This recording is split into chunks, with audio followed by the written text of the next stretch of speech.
দর্শক আসসালামু আলাইকুম। বৃষ্টির জন্য জগরাচর এলাকাবাসী সালাতুল ইস্তিকার নামাজ 2 রাকাত নামাজ পড়তেছেন, দেখতেই পাচ্ছেন।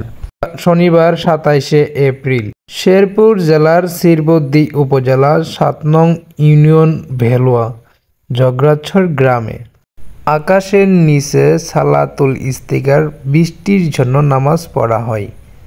নামাজ শেষে আল্লাহর কাছে বৃষ্টির জন্য প্রার্থনা করা হয়।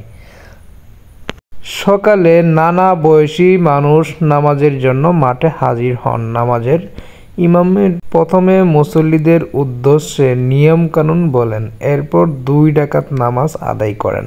নামাজ শেষে 2 হাত তুলে প্রচণ্ড গরম, তীব্র তাপমাত্রা বহ ও খরা থেকে রক্ষা পেতে বৃষ্টি চেয়ে আল্লাহর কাছে মোনাজাত করেন। ডাক্তার শামসুল হক মহিলা কওমি মাদ্রাসার শিক্ষক মাওলানা মুফতি শফিকুল ইসলাম মোল্লা বলেন, দীর্ঘদিন অনাবৃষ্টির কারণে মানুষ, পশু পাখি, গাছপালা সহ সবাই কষ্টে আছে। সেই জন্য বৃষ্টির জন্য নামাজ পড়ছি।